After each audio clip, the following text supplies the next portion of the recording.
All right, we're going to get going on lesson 0-3, which is solving one-step equations. So as you can see here, we have two vocabulary words. One is an equation. An equation is a mathematical sentence that uses the equal sign to indicate that both sides to the right and to the left of the equal sign of the equation are equal.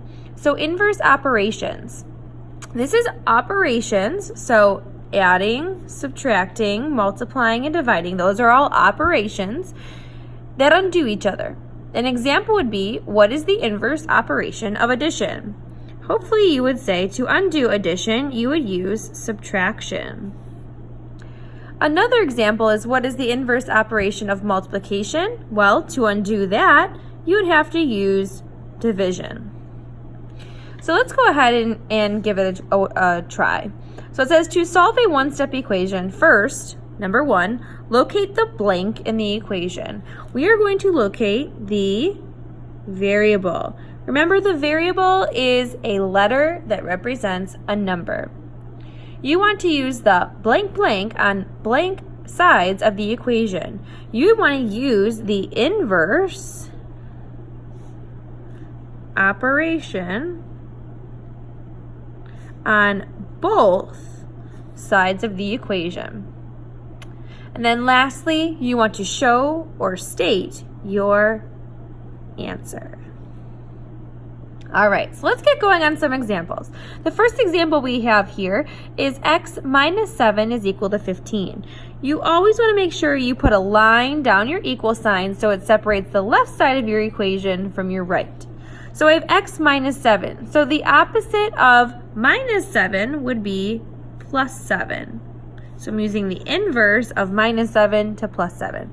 As you can see, I'm doing it to both sides of the equation.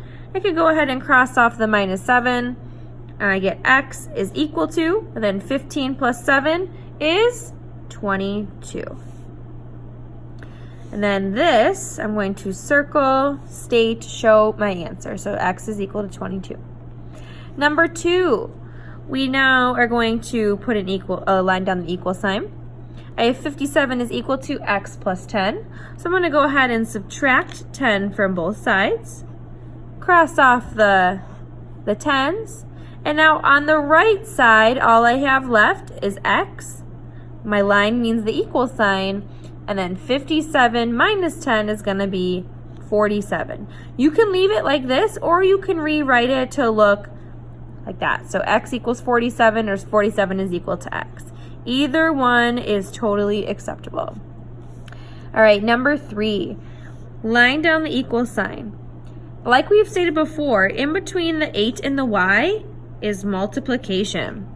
So the opposite, like we said up at the top, up here, the opposite or inverse operation of multiplication is division. So I'm going to divide both sides by 8.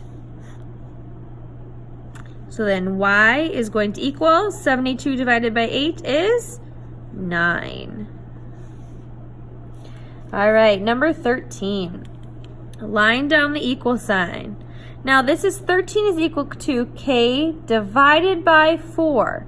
So the inverse operation of division is multiplication. So we want to get rid of that denominator of 4. So we are going to multiply both sides by 4. 4's are going to cancel. We're left with k. And then 4 times 13 is 52. So you can write it as 52 equals k, or k is equal to 52. All right, go ahead and flip it over to the back side. So these are going to be some more practice problems. So for number 1, line down the equal sign. We're going to subtract 13 from both sides because our 13 is positive up here. So I'm going to get x is equal to 6. Number 2, line down the equal sign. We have y minus 20 on the right side. So we want to get rid of the subtracting of 20. We're going to use the inverse, so adding 20 to both sides. And we're going to get y is equal to 66. So again, you can write it either way. 66 equals y, or y is equal to 66. It's up to you on how you want to write it. Number 3, line down the equal sign. We have x minus 10 equals 22. We have a minus 10 here, so we're going to add 10 to both sides. And we're going to have x is equal to 32. Number 4, line down our equal sign. We have k plus 18 on the right-hand side, so we have a positive 18, so we're going to subtract 18 on both sides. And we're going to get k is equal to, does anybody know? Why don't you try and solve it on your own? Good. It's going to be 23. So you can write it as 23 equals k, or k equals 23. Okay, 5 through 8 is all about the multiplication and division part of this. So same thing, line down the equal sign. Remember, between the coefficient and the variable is multiplication. So we're going to divide by 3. If you need a calculator for this one, you are more than welcome to use one. You're doing 126 divided by 3, which is going to be 42. Number 6, we have w divided by 7 is equal to 14. So we want to get that 7 out of the denominator, so multiplying by 7. So I'm going to get w is equal to, again, you might want to use the calculator if you don't know this off the top of your head, but w is going to equal 98. All right, 2 more. Line down the equal sign. We have 22 is equal to f divided by 6. So we're going to multiply by 6 on both sides. Once again, if you feel like you need to use a calculator, you are more than welcome to. 22 times 6 is going to be 132.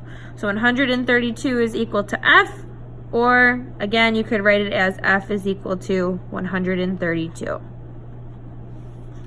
All right, our last problem, number 8. Line down the equal sign. Remember, this is multiplication in here, so we're going to divide by 5 on both sides. So m is going to equal 7. So we have 7 is equal to m, or m is equal to 7. You can write it either way. Thanks for watching.